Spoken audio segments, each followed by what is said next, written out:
Hey everyone, Mark Hayward here from Absolute Business Mindset. So today we have a release from Hall Martin, who this guy is super educated, super inspiring, gets a really good view on startups and building businesses and investing and funding. So he spent 23 years in corporate. Actually, he started as a employee number 90 in the business, and then the business expanded across America and across Europe, which he was pivotal in the European business. He now does so many different things. He's a professor at the University of Texas. He's an angel network at Baylar. He's a founder and CEO of 10 Capital Network, building businesses, funding businesses, growing businesses. It's absolutely fascinating. Real tech geek, but in a really positive way. I absolutely loved the conversation. I was totally inspired by what he was talking about. We then go deep into blockchain and the role of blockchain with its security, owning Bitcoin, Web 3.0, how it's going to impact business and society. So this is a great podcast, especially if you're into your tech. He's a great guy. I really was fascinated by the conversation. So please do enjoy it. Lastly, before we go into the video, please do give it a like. Please do give it a subscribe and hit the bell icon and you'll see when the new videos come out. So hopefully you'll enjoy it. And please do leave any comments below on your thoughts on how the interview went. Thanks a lot, guys.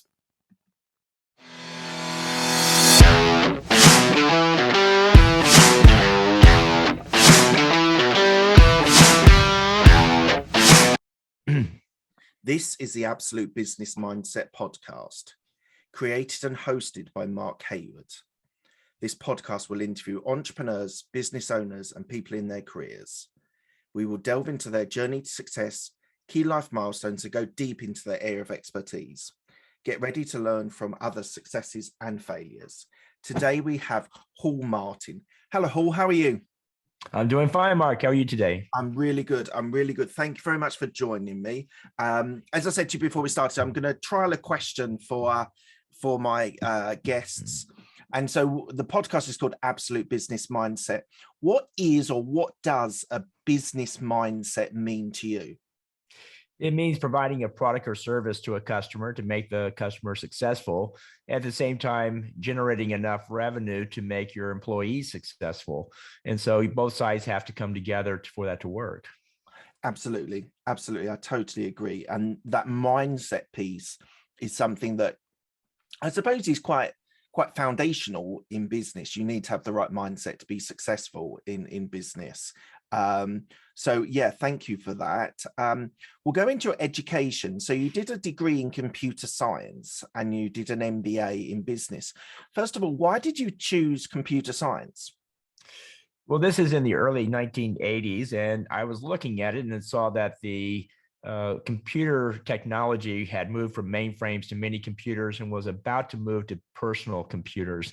And I thought that was going to be a big wave. And indeed it was. When the IBM PC came out 3 years later, after I started school in 83, it overtook the world. And it was really the technology going down and out philosophy that I have. I've always been a fan of emerging technology, but thought that the personal computer was one that would have major implications, not minor, to the way we do business. And so I was always a fan of emerging technologies and how it applies to running a business. And so I chose computer science because I felt I needed to know the language and how it worked. I did spend 2 years working as a programmer, decided that that was not exactly for me, although it put me on a technical track.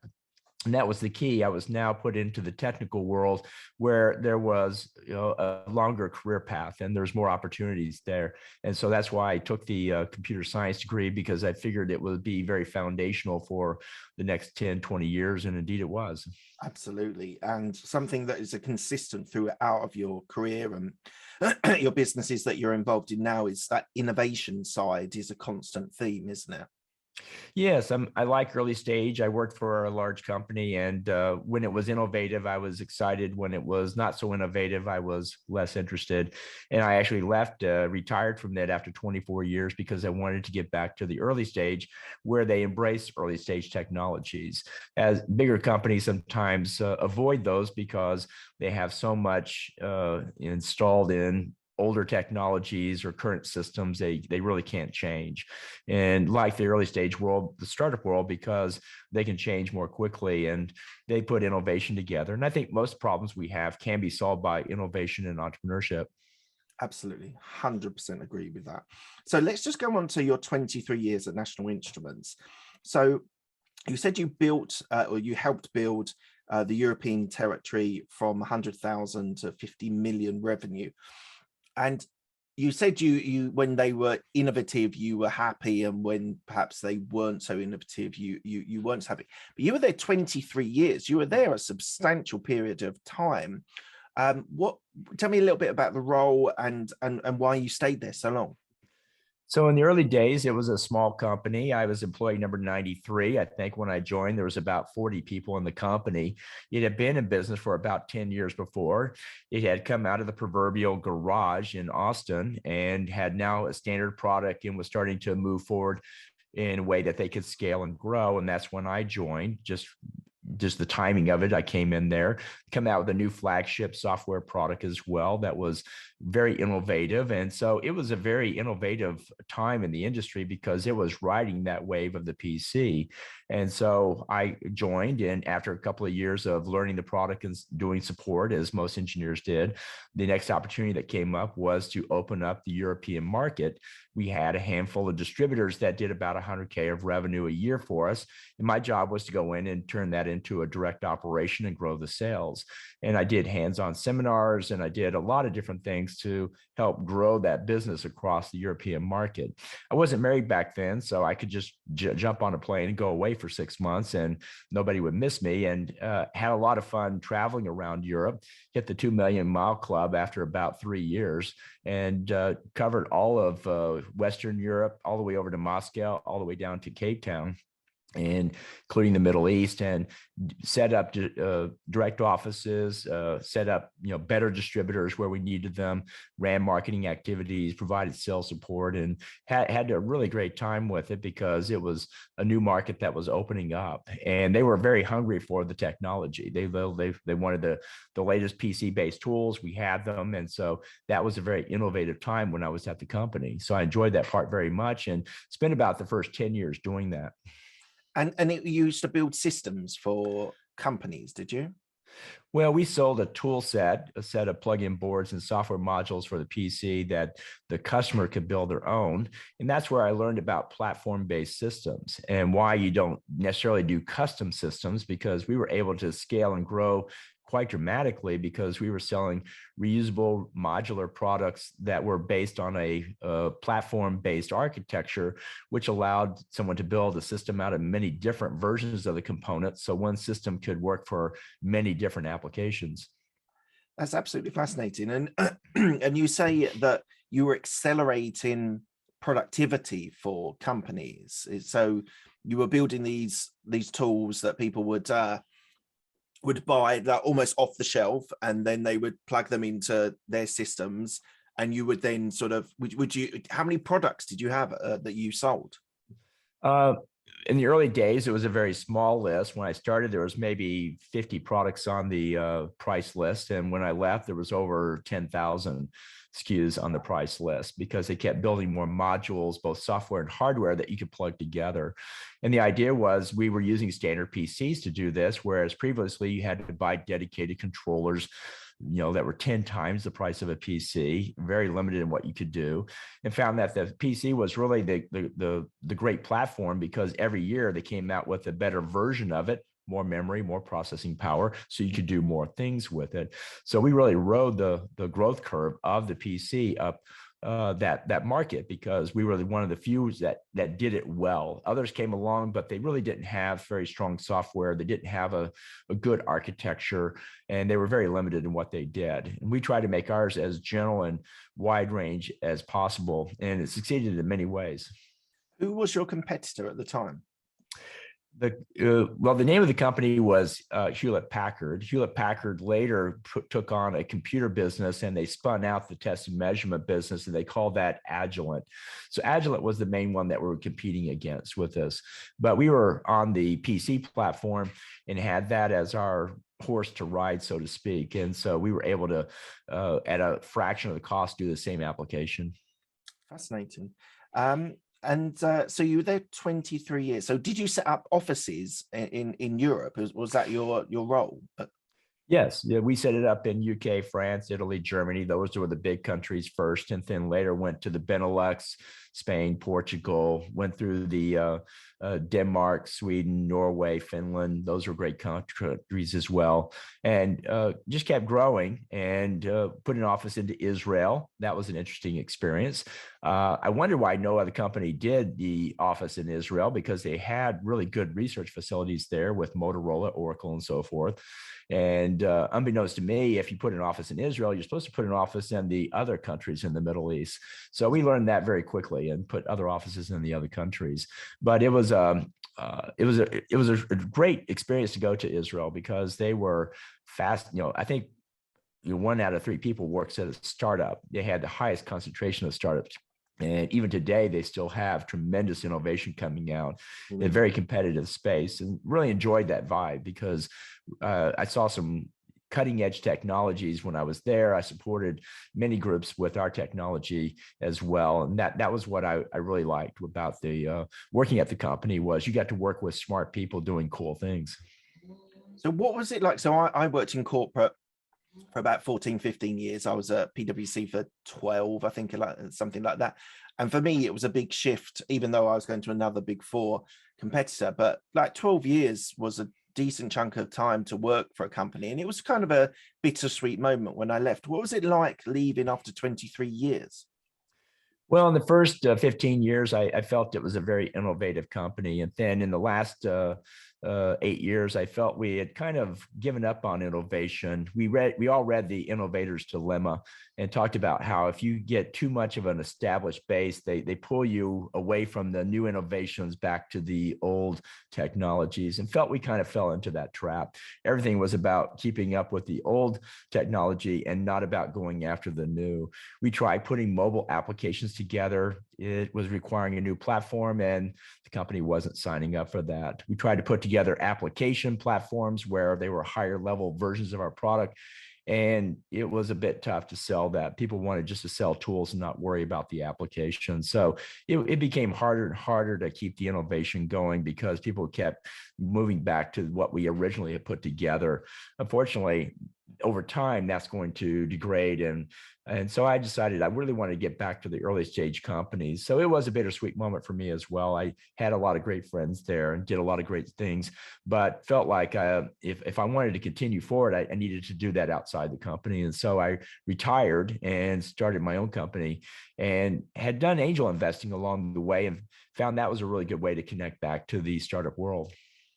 And let's move forward to what you're currently doing now. And I've got here, you juggle lots of different projects and businesses and things like that. First question, before we go into the different areas, how do you manage so many different projects, companies, businesses, accelerators, innovators? How do you manage to do that across the board? Well, I built a team on everything. So when it wasn't just me, there was always a team underneath and behind it. And I think that was the real secret to running a startup that most startups don't know, is that the critical person is not necessarily the co-founder. It's really the director of operations, the operation person that goes and actually sees everything through and keeps it going while you're busy working on the big sales and the strategy. There's somebody that really does this work. So I always coach people, get a COO or operations person that's going to back you up. And we did that with most of these groups. So there's somebody there that really owns the day-to-day for sure. Okay, thank you. And one of the roles, you're a professor at the University of Texas in Austin. You do an idea to intellectual property course. So how did you get to get that role? Well, I knew a lot of professors at my time from UT. at National Instruments. We worked a lot with the University of Texas at Austin, and they came in and they did projects with our tools. We did grants, we did various different things. And so when I retired, I went to some of them and said, I'd like to do something to help the students. What can we do? And I had one professor that said, he was part of the engineering department, said, well, I'd like to do more projects, give my students more real world applications, because some of them want to, when they graduate, go into a startup. They don't want to go work for the big company. And so we came up with that program. And the idea was we would pick 4 technologies out of the engineering department. And on each technology, we would put one engineering student, usually that's the grad student that wanted to run the startup. And then we would add one business school student and one law school student. And they had one semester, 3 hours course credit to come up with, take a technology and define what version 1 will be and create a data sheet on that, define what market you can go after and come up with a small business plan. Executive summary version was that result there. And then make clear what the patent claims are that you're going to go after. And that's what the law school student came up with. And so it was a great experience to sit there and figure out and weigh the options. What can the technology do? Where should we apply it? What should be version 1? And then they have a demo day at the end of the semester. And we did that. And afterwards, those who wanted to, which was 2 out of 4, would go into what was called a SEAL program, a summer internship program in a local incubator, to continue to refine it. And then they would go on out and start the business. And the ones that wanted to start a startup, they're the ones that carried it forward. The others were just interested to see, what is this like? Good experience. And they did that, but they didn't start the business itself. But that was the idea, was to give people some time to actually build some market research about a project, and then learn about how all the options that come into it. You could emphasize different parts of the technology, go after different markets, you could do different patent claims, and it was a good experience for everybody. So how many years have you done that then? We did it for about 5 or 6 years, and then COVID came along, and so it went on hold because too many things were online, offline, and so forth, and hope to get back into it at some point. Okay, interesting. So you did that. So you created, in essence, 5 new companies. More than that, I think. If each year was a cohort of 4 companies that came through, and usually 2 out of 4 went through. So it was around 10 or 20 in that case. I don't know how many have kept on with it. Need to go back and check to see what the result was, but it was a lot of fun. That sounds brilliant. Sounds an amazing course. Now, something I wanted to talk about is this your view on growing incubators, accelerators, angel networking. So let's first start with the angel network. The vice chair of, is it Baylar? Sorry, Baylar University is my right. undergrad at Waco, and Yep. they came to me saying they wanted an angel network, so I put it together.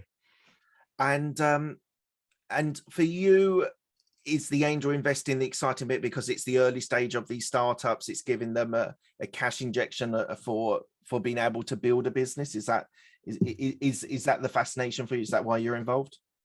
Well, I like early stage companies, and investing is a key part of most early stage companies. So it's a great way to connect into them. At a university, an angel network is really less about the startup and more about the student. And I learned this the hard way, because my first angel group I put together was called the Central Texas Angel Network, and it was the one in Austin. And we had that up and running. It was going well. So I went to the University of Texas, and I went into the alumni group, and I said, hey guys, I'm going to help you make money. And of course, they looked at me and said, we don't need money. We're the University of Texas. Our endowments is almost as big as Harvard's. And so I didn't quite make it through that process, although they were very interested in the idea when I got the chance to explain it, of an angel group inside the university. That was very interesting to them, but it didn't go forward. And then about 3 years later, Baylar came to me. And what I learned is, when you do that, you walk in with a business school professor. and that's going to sponsor you. They're going to take care of you. And we had that at Baylor University. His name was Dr. Bill Petty. And if you think about it, if you're a university director, the last thing you want is a bunch of alumni running around doing things with their students without any connectivity to the university or oversight. And so you have to go in and make sure that there's someone that's going to keep you on the straight and narrow. The second thing you have to do is come up with is realize the university is not there about making money. It's about student experience and job placement. And so when I had that experience at UT, what I took to Baylor was, we're here to help you, your students, get a better experience and find better jobs. And that resonates with the university. And so now they start to greenlight it and bring it through. Oh, by the way, we have 5 alumni that want to write checks. We have a business school professor that wants to oversee it. And when you have those elements, a university program will gain traction and go forward. Without those elements, it doesn't go anywhere, as I learned. That's fascinating, of using the key components from a university perspective. As you say, from a company perspective, making the money is the cornerstone of business, but from a university's point of view, it's the experience for the university students. What have any of those crossed over? Because we're going to go into your being the founder and CEO of 10 Capital Network. Has there been any sort of crossover between the university students that leave and start their businesses and with your 10 Capital Network as well? Or are they separated because it's a university alumni? Well, we've had some students do internship work for us and other things along the way. Most went off to get jobs in the venture capital space or the investment banking space or whatever. The one at Baylor turned out to be very focused on the financial side of it. They do 20, 25 hours worth of financial diligence on each deal that went through the program. So it was a very good project for them. They had a great portfolio. They had experience working with real deals, real dollars, and real investors. And that's what that landed them many good jobs in that case. And we were part of many projects for helping raise funding, as well as also helping educate students on the process. So your numbers that you quote, and I've only written down that you've raised 900 million for entrepreneurs through 10 funding programs, through the 10 funding programs. What's the secret of finding investors? Well, there's many investors out there that want to invest in early stage companies. And coming from Austin, when I left National Instruments, I started a company called Texas Entrepreneurs Network. And I had put together the angel groups at Baylor and Austin, and also one called Wilco Angel Network in Williamson County, just north of Austin. So I built up a good network of angel investors and venture capital funds from the time that I did that. And so when I started my firm called Texas Entrepreneurs Network, we were going to help startups raise funding.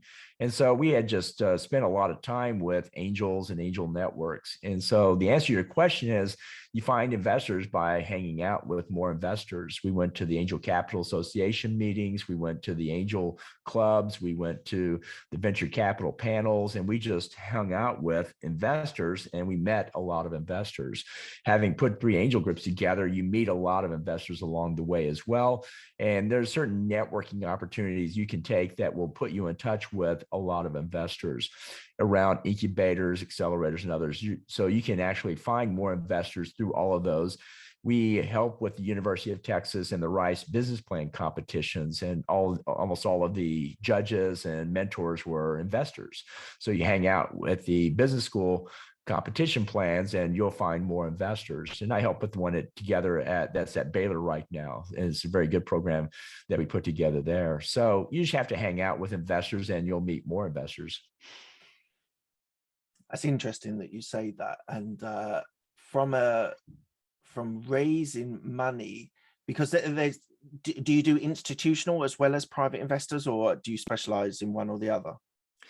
We do primarily private institutions, so venture capital funds, angels, angel groups, as well as family offices, which not necessarily institutions in those cases. So we work with a seed, Series A, Series B, and typically you're working with non-institutional funds. Private equity and those things are for a later stage, not for us.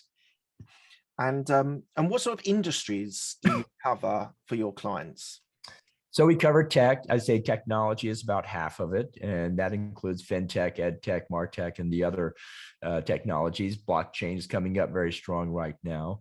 And then about 25% are healthcare and biotech. And biotech is the devices, the diagnostics, and the therapeutics. The majority is still the digital health side of that. And then the other 25% are consumer. It's food and beverage, health and wellness, e-commerce marketplaces, direct to consumer, that type of thing. We are seeing more climate tech and alternative energy starting to come into the picture as well, and have done some engineering projects as well. But mostly the first three is the majority of it, because we're in the venture space. Venture space is looking for highly scalable, capital efficient deals that have a high return to the investor. And what do you think is going to have the greatest impact on business / humanity? Do you think AI, or do you think blockchain will? I think blockchain was going to have the biggest impact. I think it really pervades in so many ways. My thesis is that everything is moving online, and blockchain gives you many more ways to do that. You can move art online with NFTs. You can move finance online with decentralized finance technologies. You can, and the next generation of the web, the foundation of the web, will be much more secure, and blockchain is going to be a big part of that. So while AI has a lot of very good applications and will be very important, I think blockchain is much more foundational. That's so fascinating. When I worked for corporate, I worked in the tech space as a business analyst, project manager, and at that time, so we're talking sort of 4 or 5 years ago, everyone was talking about AI, and they couldn't see an application for blockchain to impact business, which I think is really fascinating, because we're now evolving. Yes, cryptos is one thing, but the blockchain is so much more than just cryptocurrencies. And I'm definitely hearing, I'm speaking to people and interviewing people, that actually the role of blockchain is really, really having a massive impact. As you say, they can be more secure, and so I think that's really, really interesting. Just on the NFT space, I've got a friend who's in the NFT space. What's your view on that? There's a lot of criticisms, which I don't actually believe, but like, why would anyone buy something digitally that you couldn't buy physically? Why do you think the NFT space is basically blowing up at the moment? I think it's an interesting application area. People can understand it and participate in it right away. I will say that there's a lot of red herrings coming out. A lot of the NFTs being sold are laughable. They're ludicrous what they're doing. But what they're doing is they're proving the technology works. And the real application for NFT are things like mortgages and those type of things. I know several groups that put together blockchain mortgage solutions and really had very hard time selling those to the mortgage industry, because they've been doing it the current way for so long, and nobody wants to go first, and it's going to be a while before it switches over. So the NFTs with the Bored Apes and those type of things are getting more traction, because people are putting it out there and doing it now, and they're having good success with it. People are picking it up and running with it, and it's just simply putting it online. Something online represents that piece, and you can now track it, and you can now resell it. You can actually get a rev share off every transaction that goes with it, because again, the thesis is everything is going online, so eventually all payments will be online. So now you can track it, and it's a way to get back control to journalists who lost control over their media. You can actually put it on the blockchain, and every time somebody uses it, they pay you for it. And that was the part that was missing, as according to Andreessen Horowitz, was not that we didn't have anything online, was what we did not have online payments that went with it. And what blockchain is going to do is give us a chance to put payments on everything online. So much of content is free today. Well, it's not supposed to be free. Somebody put that together. They're just not getting paid for it. When we get to blockchain, they'll start to get paid for it. So the world will skew back to the creator actually getting earnings from what they actually put up there, because the technology will be more complete. So it's putting payments into it in an interesting way.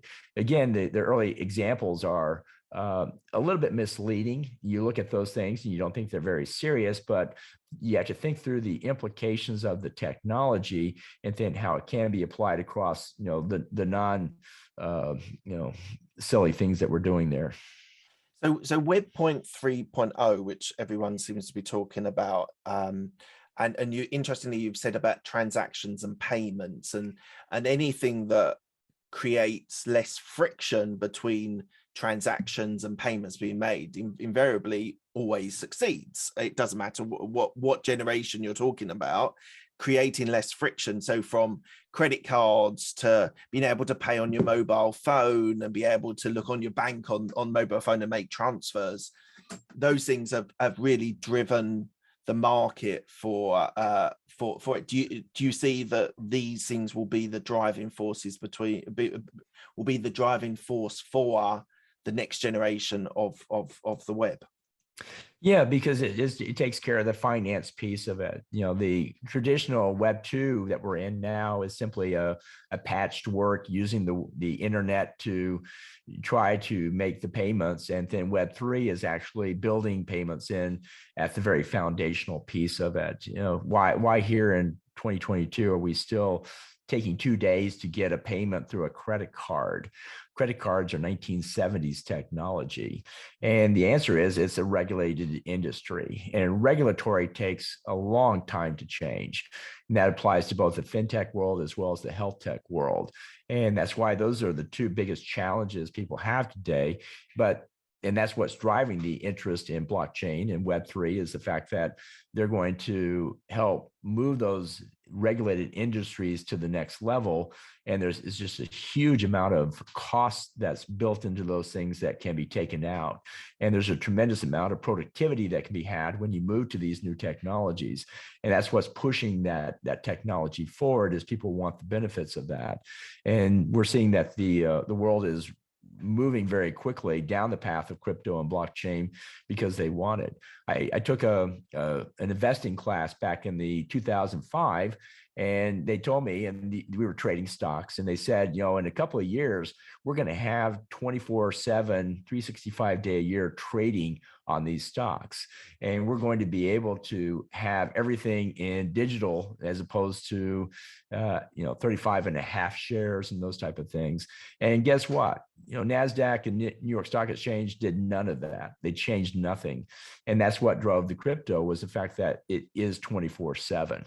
That's what drove Bitcoin. It is now a truly digital technology. So the incumbents just let them get passed by other technologies that, because they were partly regulated and partly they just did not innovate.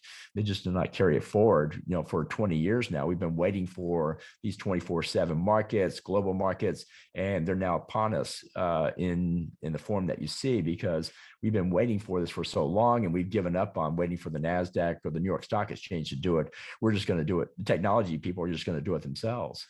I'm not asking amounts or anything like that, but do you own any crypto yourself? I own a little bit of Bitcoin. I think it's an interesting thing to be a part of. I think it's something I'm interested to see how it goes forward. I don't know how to value it. People always look at the valuation on these things, but I think what you get into when you get into crypto is other forms of valuation besides just monetary. And I think what's driving it is really people are looking, it's a proof of legitimacy. It's proof that this technology really works, and that's why people are buying into it. Not that the Bitcoin is worth X dollars. It's because the system seems to be working. You can actually do transactions online in a global way, in a secure way, and so that's very interesting to see proven out. So the dollar was always associated and lots of currencies was always associated to the gold standard. The gold standard got removed in the 70s by Nixon. And at the moment, crypto is all against how much it's worth dollar wise. Do you see there to be eventually a sort of decoupling between the value of Bitcoin, let's say, and the dollar? I think at some point it will come to that. The dollar was pegged to the price of oil or the payment of oil. Yeah, all oil was transacted in dollars, so it made dollars the default currency. But I think as you get to be a global world, you have to move away from just one country's currency, and it will move to some digital currencies that go forward with it. So we're seeing the emergence of new digital currencies that will probably take its place. And then the other side is, governments, overspend and the value of your currency goes down. The dollar has gone down tremendously from when it first came out because we're living on debt and those type of things. And people really like the idea of having a currency that you set it up and you don't devalue it. You just figure out other ways to get along. And so I think there's some interest in having less political interference in their currency.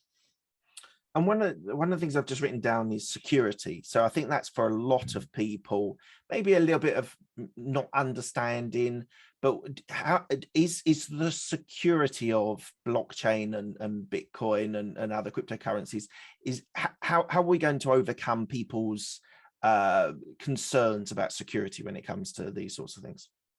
Well, blockchain is a highly secure system in the sense that everything is audited, everything is known. You can always go back and trace to see who actually took money when and where. The challenge we have in the very early days is that the connections between systems are not robust or rugged yet. So all the hackings you see are because it's not because it's coming out of blockchain. It's because I'm going from one system to the other, and we don't have secure connections between all the systems. And we're in the early days of building it. And so there's going to be gaps and loops and holes in it. But I think we'll fill those in the next couple of years. You think it'll be next couple of years, not any? You think it'll be done in 1 or 2 years? I think it's a pretty big complex system. So some will be done very shortly, but I think it'll be a while to get everything else fully secure itself. But that's the promise of the blockchain, is that it is secure, and that these hackings that go on right now with Web 2.0 will be eliminated, because right now your public key and your private key are the same. When you get to Web 3.0, they're different, and now you have some security on that front to fight against it. Of course, if they have your key, then the hacking will continue. So it's still our responsibility to keep that secret. You're the host of the Investor Connect podcast. So as a fellow podcaster, why don't you tell me a little bit about what you talk about, what you do there, and maybe tell us a little bit about it. So I started that podcast back in 2013 because I talked to many an angel group leader, and one of the common themes I heard from them is they say, I wish I had put in more institutional knowledge into my program. And what happens with angel investors is someone comes in, they want to start to invest. They spend the first couple of years making mistakes, trying to learn. And years 3 and 4, they start to figure it out and start to do it right. Years 5 to 6, they make some good investments. And year 7, they retire or they move on to something else. And then here comes another group, and they're following the same path, making all the same mistakes again, years 1 to 3, lots of mistakes, learning how to do it. And so the goal of Investor Connect was to educate investors on how to invest and capture their knowledge into some format that could be reused. And I chose podcasting because when I was learning, one of the best ways I learned was through a podcast program called The Frank Peters Show. Frank Peters was an angel investor in the Tech Coast Angels in Southern California. And he did over 450 interviews with angel investors and later VCs and others. And I learned more from that than I did from anything else, because there were people talking about how they did diligence and how they chose deals and what happened to it, what worked and what didn't work. And I got a tremendous amount of experience out of it. I don't need video. I don't need all the other. I just need the audio. But to hear people talk about it was tremendous. There's a handful of books out there you can read, but there's nothing like hearing it from somebody who's actually doing it on a day-to-day basis. So that's what we did for Investor Connect. We've done over 650 interviews since we started. Oh. And then we started a education program called the Startup Funding Espresso. It's a 2-minute podcast. In the time it takes to drink an espresso, you can learn something about startup funding and investing. We've done about a dozen e-guides out of them so far, and we've done over 500 espressos since we started, and we're on plan to do 1,000 the next year and a half. That's amazing. That's really prolific. From an investor point of view, and this is, I kind of know the answer to this, but it's an interesting one just to pose to you. What's more important, the product or the people, from an investor point of view? From the investor point of view, it's always the people. The people is what's going to carry you through. Every failure I've ever been in with a startup, and there have been some, it was the people that didn't quite make it. Because if the product was not working, it was usually going back to someone that was not doing the right things to make the product successful. So it always goes back to the people in most cases. And I always tell startup investors, don't spend so much time looking at the product. Go spend your time looking at the people. Find out what skills are really there. Drive out to their office and go interview them and see what's really there. And is that enough to make this successful? And make your decision based on that. And how do you choose companies to go into accelerators? Because I've actually, do you know, I'll go on a bit of a tangent here. I've heard that some accelerators sort of overpromise and underdeliver, and they spend a period of time with a company, and there's been disappointment from an entrepreneur's point of view, that they don't get what they expect, let's say. But maybe talk a little bit about that and talk about how you select people for accelerators.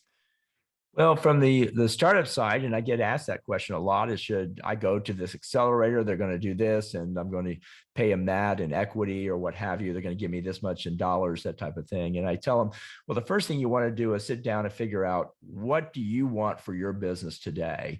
What is strategic objective you're trying to solve? And then go and see, is the accelerator going to solve that problem for you? In other words, you do things that fit your goals, not their goals.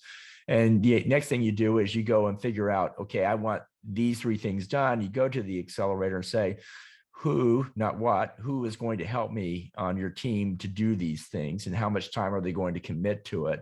And you can end up with some very plain vanilla slides on sales and team and so forth that really don't help you. And so you need to get clear about what you want, and then get clear about who's going to do it. If they don't have anybody that can help you with that, well, then we shouldn't be having this discussion. And then three, how many hours are they going to put into it? And if they're going to commit to that level, well, then this is probably going to be a good program, because now this is going to fit your needs. I think most people just imagine that the accelerator is this broad, rich group that's going to do everything for you, and then they're a little bit disappointed when it turns out to be basic, rudimentary information. And there's some mentorship here or there, but you want to get commitment to that up front. And you basically say, if I don't get this, I'm not giving you the equity. And so you write that into the contract for sure. So on the incubator side, what you're doing is you're putting a team together, and you're looking for startups that really need the services of the members you have. You're trying to see if this company, if our mentors can help make this startup successful, then let's bring them on. If they're too early, or they're too incomplete, or there's too other issues, well, then you shouldn't take them on. You only take the ones on that you think you have a real shot at it. There's no guarantee they'll be successful, but at least you're putting people in a place where they can succeed. So there's responsibilities on the entrepreneurs and responsibilities on the people running the accelerators to choose the right people, entrepreneurs, and the entrepreneurs to know what they want to achieve out of the accelerator before they start. That's right. It's on both sides for sure. Okay. What's the plans for the next 2 to 5 years then? So for 10 Capital, we're continuing to grow. We're expanding out of, we currently do Reg D, or accredited investor offerings, with angels, venture capital, and family offices. And now we're moving into crowdfunding, equity crowdfunding. We're finding many people are very successful at equity crowdfunding. It's yet another group to go to. It's more funding dollars that can come in. It's a different model. It's, in the accredited investor world, people are looking at the key metrics of the business and what underlies it. In the crowdfunding world, they look at the benefits of the product. We help students graduate. We increase wellness, that type of thing. So it's much more benefits oriented in the crowdfunding world. And it's some cases a little bit more emotional as well. So you have to change the marketing to fit that model a little bit better. And then we're also going to move more into the blockchain world. We did a fair amount of blockchain work in 2017 with the ICOs and the white papers. A little bit of a crazy time there, a lot of enthusiasm, not a lot of real world applications. Had investors come in and look at it. Not many made investments, which was a good idea because many things weren't really ready. We saw this in the .com world, and so it was no different in the blockchain world. But here in 2022, we have real world applications. We have substantial networks that are being stood up, and there's real benefits coming out. And then the token starts to become another very interesting element that you can put into it, where you can use a token in addition to your equity to provide value to the investors. They get access, they get other capabilities that they didn't just get before. And so that becomes very interesting. You can do a lot of things with tokens that you can't do with dollars. So it opens it up to make it a much more interesting application. So we're going to go into that space as well, because we think there's now real businesses that we can engage with. What's more important to you, the finances or the technology? Well, if we say finance also includes the business model, I would put the business model, first, because if you don't make money, the technology will not go anywhere. Although you do have to have the technology it can be a big differentiation factor for sure, but the enabling piece is the technology. But the one that makes it successful, I think, is the business model or the finances that come with it. So it is both have to be a part of it. One and the other have to come together on it. So to say one is more important than the other can be a little bit tricky in that case. Yeah, it was a bit of an unfair question for me to ask. All right, we're coming to the end of the interview. I ask the same 6 questions to all of my guests. They're quick-fire questions. They don't need a quick-fire answer. They're often described as being a little bit thought-provoking. The first one is, what's the best decision that you made? Getting a computer science degree for my undergraduate. I started as a journalism major and found after the first semester that the university really didn't give you what you needed. You had to go work for a paper for 5 years, and then you would actually get a job as a journalist. And I didn't want to spend 4 years just marking time. I wanted something that was really worth the money I was paying for. So I moved to computer science, because there you really do need an education to get into those jobs. What's the best piece of advice you've been given? Take it one day at a time. I think I've found that the projects I do, if I break them down and I do a little bit every day, those are always successful. If I do a little bit every week, those are less successful. If I do a little bit every month, those are less successful. If I do them just once or twice, they're really nothing. So you have to do them every day. You have to work on it every day, and over time, you can actually build up something substantial. Cool. Who helped you most in your career? I think the VP of National Instruments, Don Nadon, was my mentor. I've had many mentors in my life, but I had one there. He needed somebody to go and open up the European office because we wanted to go international and get the revenue up. And I was interested in living on a plane for 3 years, and so it was a good fit. But I learned more about business from him than I think about anybody else, because saw how he negotiated deals and solved problems and so forth. So I learned a tremendous amount. Do you have any regrets? Well, when I graduated, I had the opportunity to go work for Oracle in 1980 and or 1986. And I chose to work with National Instruments because they were here in Austin. So who knows what that could have been? Could have gone to the Bay Area and worked with the Oracle back when they had Larry Ellison, doing demos out there on the Oracle relational database system. They wanted me to go to Houston, and I didn't want to go to Houston. And so I stayed in Austin. Everybody wants to stay in Austin. And so, well, who knows how that could have turned out? You seem to be a proud Texan. Is that right? I think it's a great state to do a business in. I think you can't find any other place that has the same low cost, open regulatory, and ability to grow. Right now, we see a tremendous housing shortage across the country. I think there's more houses being built in Austin, Dallas, and Houston than in the entire state of California. There's a city north of Austin called Jarrell. They're building 7,000 houses. And so when you want to get it done, there's no other place to go than to Texas to get it done. What are you most proud of? The family I've helped grow and raise, my daughter, my wife. Those are the best things in my life. Fantastic. And what does legacy mean to you? I think it means leaving behind institutions and programs and processes that others can benefit from. So I look at the Baylar program we put together. Students will benefit from that for many, many years. So that's a legacy. Fantastic. And where can people find you if they want to reach out to you? The website, tincapital.group.group.